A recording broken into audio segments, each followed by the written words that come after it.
Welcome to another deep dive. Great to be here. Today we're peeling back the layers on something utterly universal, but surprisingly complex. Yeah.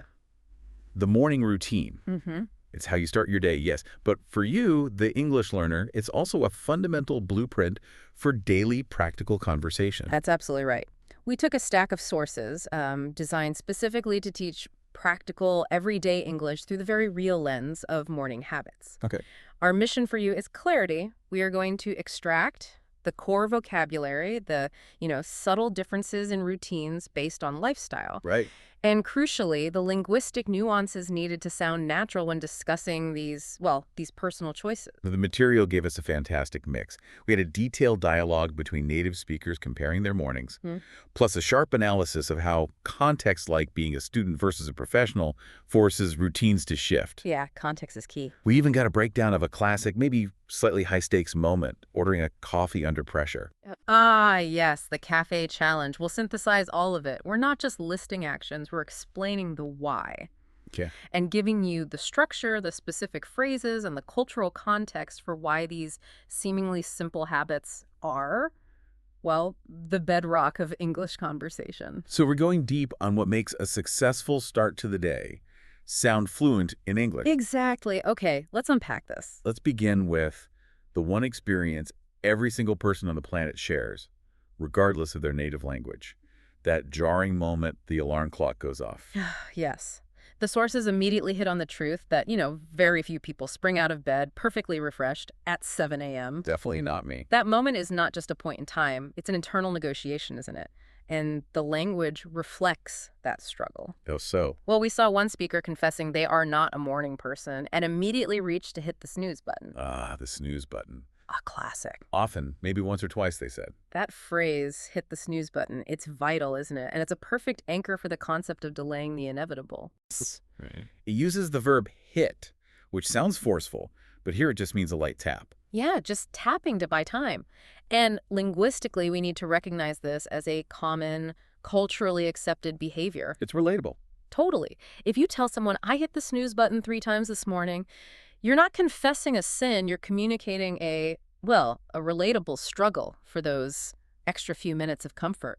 It definitely establishes common ground in conversation. And it's a phrase used daily by millions. So, okay, once the negotiation with the snooze button is lost and you finally actually get out of bed, the sources highlighted the next critical step for one speaker: hydration.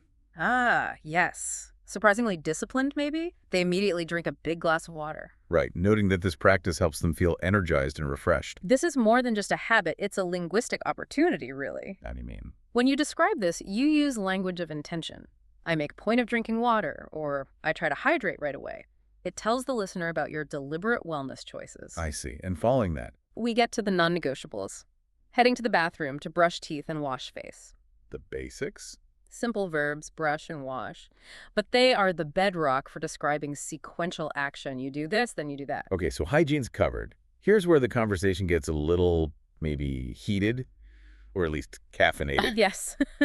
We arrive at the great beverage divide.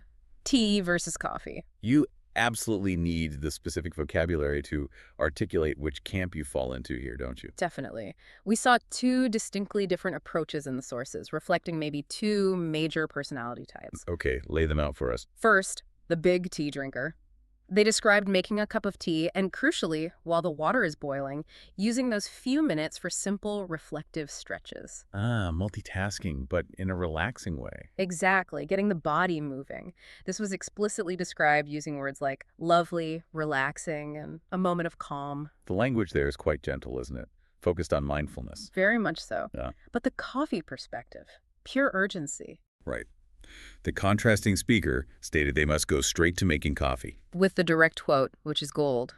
I can't function without my morning coffee. That phrase, I can't function, it's crucial, isn't it? It shows how native speakers use hyperbole, maybe? Absolutely.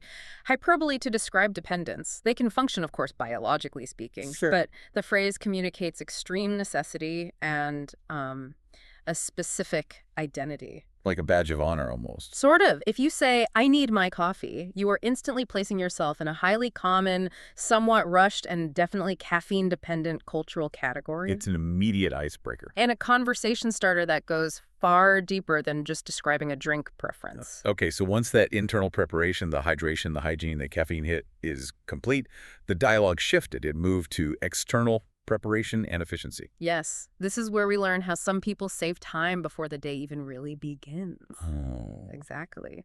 One speaker highlighted the highly recommended practice of laying out clothes the night before. The organized approach. This isn't just a minor tip. It saves precious minutes and, more importantly, reduces what psychologists call cognitive load. Less decision-making in the morning. Right. The speaker noted this helps them avoid the stress of rushing to find something to wear. That concept of reducing stress is key. It makes the phrase laying out clothes so powerful in this context. It contrasts with the alternative, like fumbling through the wardrobe in a panic. Precisely. It's an easy detail to share when you're talking about efficiency in your routine. And that transition leads us smoothly into fueling the body. Breakfast time. Yes, and again, we saw two distinct breakfast strategies. These reflect different priorities. Mindful nutrition versus, well, speed. Okay, what were they? The detailed, healthier option involved meals like toast with avocado and eggs, or sometimes oatmeal with fruit and nuts. Sounds pretty good, actually. It does. The explicit goal was always to eat something healthy to give me energy for the day. So this requires specific food vocabulary, knowing your oatmeal from your cereal. Exactly. And using the language of nutrition, perhaps mentioning protein or healthy fats. And the alternative, the speed-focused one. That was maybe just a piece of toast or a quick bowl of cereal. Simple, fast. And how is that justified? Often by the phrase, I'm not always very hungry in the morning, showing that routines have to accommodate internal schedules too, Makes sense. And linguistically, notice the difference, saying, I prepare eggs and avocado, versus I just grab a bowl of cereal. The verbs. Prepare versus grab. Instantly conveys the difference in time and effort involved. Got it. So after the fuel is in, the preparation phase shifts from the body to the mind.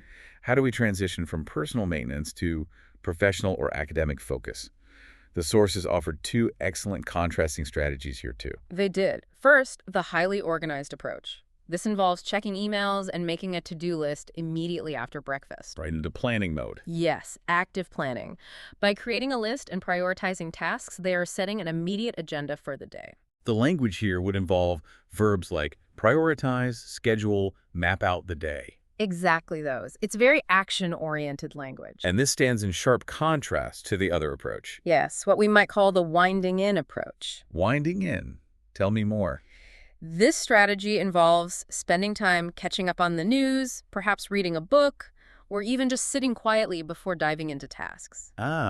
Like creating a buffer zone. Precisely. It's a way to ease into the tasks, providing a crucial mental transition. So if you prefer this, you might say something like, I take 20 minutes to clear my head. Or I use that time to absorb the news, or I like to read a chapter before work. Okay, two very different ways to start the work mindset. And of course, for many people, this mental preparation has to factor in a big external reality, the commute. Yes. If you're working outside the home, the routine changes dramatically. It really does. And this demands a shift in vocabulary to discuss logistics, planning, travel. You immediately need to factor in commute time. Right, which means potentially waking up a bit earlier. Yeah. Maybe significantly earlier for some. And the need for preparation gets amplified because you can't just pop back home for forgotten items. Exactly. That necessity of packing a bag with everything needed the night before, laptop, files, maybe your lunch, it was stressed as a way to reduce morning stress. The vocabulary here is critical then. Yeah. Talking about packing your lunch. Getting your gear ready, checking the traffic reports. Right. If you say, I leave the house 35 minutes before work starts to beat the traffic, that communicates a lot. It communicates stress level, planning, even geographical context, potentially. This depth of detail is what makes conversations about routines feel real and engaging. Now that we've established the individual rhythm, let's expand outward a bit. Okay. What happens when the routine is defined less by personal preference and more by external requirements, like your job or school schedule? Yes. Here's where it gets really interesting as we look at routine adaptations for different lifestyles. Specifically students and professionals. Exactly. And this section is crucial for language learners because it provides the context for so many daily interactions. How so? Well, if you meet someone new, one of the first things you often ask is, "What do you do?" Or, "Are you studying?" Their answer immediately shapes the kind of routine vocabulary they'll use. Makes sense. Let's start with student life then. Younger students first. Right. For younger students, say primary or secondary school, the entire routine is structured around getting ready for school. It's pretty rigid. Very. The steps are clear. Shower, get dressed often in a specific uniform. That's a key vocabulary word, uniform. Definitely. And then have breakfast. But the defining linguistic element here is often the shared responsibility, isn't it? With parents. Absolutely. The vocabulary centers on parental tasks, helping with packing school bags, making lunches. Oh, the packed lunch. A staple. And the constant underlying stress of ensuring timely departure, getting out the door on time. So phrases like, my mom makes my lunch, or I have to wear a uniform, are common descriptors of this kind of routine. Exactly. It reflects that structure imposed from outside. Now contrast that with the university student experience. Oh, chalk and cheese. Couldn't be more different, often. Their mornings are far more flexible, right, depending entirely on their class schedule. Totally. They might wake up later, maybe use the morning hours for focused study or finishing assignments. Or they might have an 8 a.m. lecture that demands really quick action. Right. The language here emphasizes independence and adaptability. A university student might say, "I skip breakfast if I have an early seminar." Or maybe, I use the whole morning to catch up on readings. Yes. And if they are running late for a lecture, the vocabulary is rushed. They might grab a quick coffee and a pastry on the go. On the go, another key phrase there. Definitely implies speed and portability. They're constantly balancing academic tasks, maybe a part-time job, social life, nutrition, and the language reflects that ongoing negotiation. Okay, so that's students. Let's shift to professional life. Job requirements dramatically shape the morning here too. They really do. And we analyzed two extremes from the sources: physically demanding jobs and office, or professional jobs. What's the difference in their morning routines? Consider the person with a physically demanding job. Maybe construction, nursing, landscaping, manufacturing. Their morning focus is on physical readiness. Fueling up properly. Exactly. They likely need a more substantial breakfast to fuel the day. Their routine vocabulary might revolve around gear, safety equipment, tools, endurance. They might spend time preparing specific work clothes too, like boots or heavy-duty items. Precisely. They are preparing their body for physical labor. Now contrast that with the office or professional job. Here, the preparation often centers more on presentation. Looking the part. Yeah, they might spend more time on choosing outfits carefully, ironing clothes, maybe doing hair and makeup. So the linguistic focus shifts. It shifts to appearance, formality, sometimes even the concept of power dressing, depending on the role. You'd hear phrases like, I need to look presentable for my meetings. Or, "I always iron my shirt the night before." It's about projecting a certain image. And we can't forget the commute itself for many professionals. It's not just travel time anymore, is it? No, it's often a major structural part of the morning routine. It transitions from just travel time to potentially productive time. How so? The sources noted that people deliberately use this time, whether they're on a bus, train, or even driving sometimes, to listen to music, podcasts, or audiobooks. Ah, the concept of the productive commute. Exactly. This is a huge linguistic takeaway for anyone describing modern professional life. And how is this expressed grammatically? You mentioned purpose. Right. You don't just say, "I listen to music." More specifically, you might say, "I use the commute to catch up on a novel," or "I make sure to listen to a business podcast while I'm stuck in traffic." Using to plus the infinitive. To catch up, to listen. Yes, those verbs of purpose are essential here. They turn what could be seen as wasted time into an opportunity for learning, relaxation, or even, clearing out the email inbox before they arrive at the office. It's all about maximizing efficiency, it seems. Or at least making the time feel more valuable. And the language we use to describe it reflects that intention. That structural analysis brings us perfectly, I think, to Section 4, English in Action. Okay. We've discussed the habits, the routines, the adaptations. Now let's apply the language in that really common, crucial, and often time-sensitive scenario. Ordering breakfast at a cafe. Yes. For work or school. Prime time for this interaction. This is where linguistic politeness and clarity are really put to the test, isn't it? Absolutely. This simple everyday transaction is like a mini masterclass in conversational English. Why is that? Because it packs greeting, requesting, confirming, clarifying, and thanking into a very quick exchange, maybe 30 seconds, a minute max. Okay, so walk us through it. How does it typically start? It almost always begins with a standard greeting.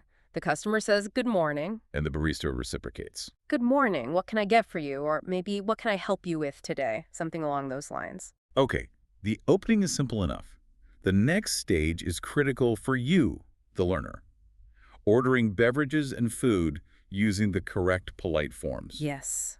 Learners often default to more direct, demanding language, which can sound unintentionally rude in English. Like just saying, give me a coffee. Exactly. Or even just large latte, while a regular might get away with that in a place they know well. It's not ideal for a first interaction. Not at all. For standard politeness, especially with someone you don't know, we stressed using phrases like, "I'd like a coffee, please." Using I'd like, the contraction of I would like. Yes, or "Could I have a cappuccino, please?"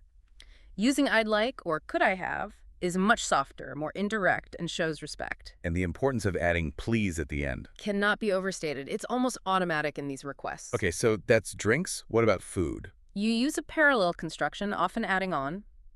"And I'll also take a croissant." Take is common here too, but often softened by also or and. What if you need information first, like you don't know what they have? Then you ask an open-ended question. "Do you have any breakfast sandwiches?"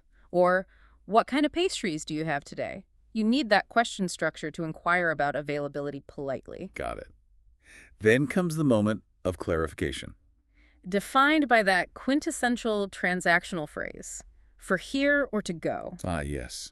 Eat in or take away. It's a binary choice. And you must recognize and respond immediately to this, usually. The line might be building up behind you. And the replies are concise and polite, right? Very, usually just, "To go, please," or "For here, thank you." Simple, clear, polite. But sometimes you need customization. This requires specific language, doesn't it, for substitutions or little changes? It does, and this is where you demonstrate fluency beyond just the basic order. Give us some examples. You might specify milk substitutes. "Could I have oat milk instead of regular milk, please?" Asking for oat milk, soy milk, almond milk. Very common now. Very.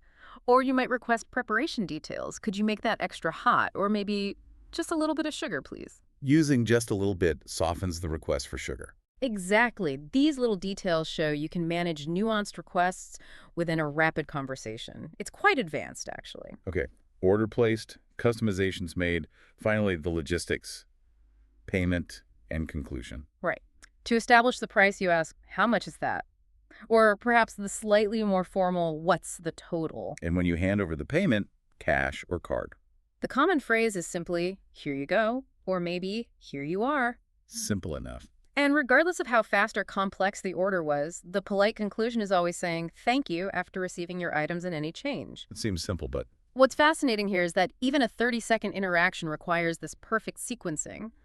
Greeting, using modal verbs like could or would, understanding transactional phrases like "for here" or "to go," making requests and showing gratitude. it's daily language applied under real-world time pressure. Precisely. A great testing ground for practical English. Moving beyond the absolute necessities like coffee and commuting, the source material also delved into optional activities. Ah, yes, the wellness aspect.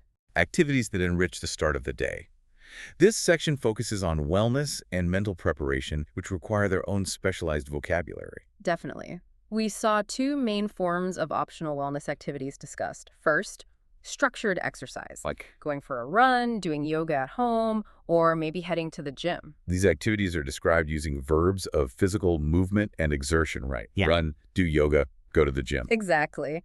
And they're almost always followed by the necessary next step, taking a shower to get ready for the day ahead. That's part of the exercise routine language. Okay, so physical wellness, what was the second form? And mental preparation, things like meditating or doing mindfulness exercises. The vocabulary here shifts, doesn't it? Oh. It centers more on internal states and intention. Absolutely. People use this time to clear their minds, maybe set a positive tone for the day, or actively reduce stress. So if you engage in this, how might you describe it? You might say, "I spend 10 minutes setting an intention," or "I use an app to guide my meditation," or simply, "I meditate for 15 minutes each morning." Got it. mindfulness language. And related to that, but maybe less structured, is the habit of passive easing into the day. What does that involve? Spending a few minutes reading a book or catching up on the news. This was described as a way to ease into the day instead of rushing straight into tasks, wasn't it? Yes, exactly. It contrasts the hurried start with a calm, deliberate beginning. The language here feels slower, more measured. Right. You might hear someone say, I enjoy a quiet read before the chaos starts. Or, I like to sip my tea and read the headlines. So exercise, mindfulness, or just quiet reading, different ways to add a wellness layer. And each requires slightly different vocabulary to describe accurately. Now let's try to tie all of these findings together into the absolute essentials. Okay, the vocabulary nuggets. The key phrases you really need to synthesize and use immediately. This isn't just a list of words, is it? It's the structure of how to talk about your routine. Exactly. We've distilled the core phrases from the sources that allow you to describe sequential action and personal choice effectively. When you are discussing the start of the day, you often rely on these fixed action phrases. Let's go through them. For the very start. My alarm goes off at time. Notice the passive construction. The alarm is the subject. And the universal response we discussed. I hit the snooze button. Still a classic. Okay, then the immediate physical actions. I get out of bed, followed by hygiene. I brush my teeth, and I wash my face. These are simple present tense verbs, right? Yeah. Reflecting daily ongoing habits. Exactly. Then fueling. I make a cup of coffee or I make a cup of tea. And the next step, getting ready. I get dressed. This is an interesting phrasal verb, meaning putting on all your clothes for the day. As opposed to just putting on a shirt? Right. Get dressed implies the whole outfit. Okay. Then sustenance and organization. I have breakfast, or maybe the quicker version, I grab breakfast. For mental prep. I check my emails, or I plan my day, sometimes combined. I check my emails and plan my day. Using the slash in the notes showed they often happen in parallel or close succession. And finally, movement. Leaving the house. I commute to work, or I commute to school. And that rushed option we discussed in the cafe scenario, Ah, yes. I grab a coffee on the go, meaning quickly while moving. So these phrases are essentially your toolkit for describing the basic morning flow. They really are, and they transition seamlessly into conversation starters. Because talking about daily routines is a pretty easy way to connect with someone, isn't it? Low stakes. Very low stakes, very relatable. If you want to ask someone else about their rhythm, you can use phrases that invite detail. Light. What's your morning routine like? This asks for a general summary. Okay. Or maybe more specific. How do you start your day? This asks more for the chronological beginning, the first few steps. You could also inquire about habits more generally. Sure. What do you usually do in the morning? Or simply ask about consistency. Do you have a set morning routine? The source noted that this is a highly common and low-pressure topic, perfect for practicing English conversationally. Absolutely. Everyone has some kind of morning routine, even if it's just wake up and run out the door. And the reflection on the purpose of routine, the why behind it, revealed different personal priorities, didn't it? It did. And these make for excellent conversation endpoints, showing deeper reflection. For one speaker, what was the most important part? It was having a little bit of time to myself. That quiet time, whether reading or just drinking tea slowly. And the goal was? To feel more grounded. The language here is about emotional state. Grounded, calm, centered. And for the other speaker, what was their priority? It was the combination of the coffee, the kickstart, and having some kind of plan, even just a mental one. Why? What was the feeling they sought? To feel more in control and less stressed. Here the vocabulary is about agency and management. In control, prepared, efficient. Two different goals. Groundedness versus control. Exactly, reflecting different needs or personalities. And we must always conclude with the reality that routines aren't set in stone, right? They're fluid. Definitely. The language we use to discuss weekdays versus weekends changes significantly. How so? Weekends are different. On the weekend, the habits often involve sleeping in a bit later A universal joy. and enjoying a leisurely breakfast. That adjective, leisurely, is key. What does leisurely convey here? It perfectly conveys the lack of pressure, the absence of rush, taking your time, enjoying the moment. So it's just as important to have the vocabulary for relaxation and slowness as it is for urgency and efficiency. Absolutely. Your language needs to match the pace and purpose of the routine you're describing. So wrapping this all up, Yeah. what does this all mean? We've seen that the morning routine is, well, far more than just a sequence of actions. Much more. It's a living, breathing blueprint for daily conversation in English. Yeah, encapsulating everything from personal hygiene to professional ambition and even wellness priorities. The key takeaway for you, the learner, is synthesis, putting it all together. Knowing these specific phrases allows you to discuss your own personal habits naturally. Okay? It helps you understand lifestyle differences reflected in routines, student versus worker, for example. Right. And it gives you the confidence to navigate common transactional scenarios, like ordering that coffee or breakfast. You now have the linguistic tools, essentially, to describe the nuances of how people choose to operate in the world, starting from the moment they wake up. That's a good way to put it. So we encourage you to take these phrases and immediately try to apply them. Yeah, put them into practice. Think about your own routine, maybe describe it out loud to yourself first, Good idea. and perhaps try asking a friend or colleague about theirs using those new conversation starters we shared.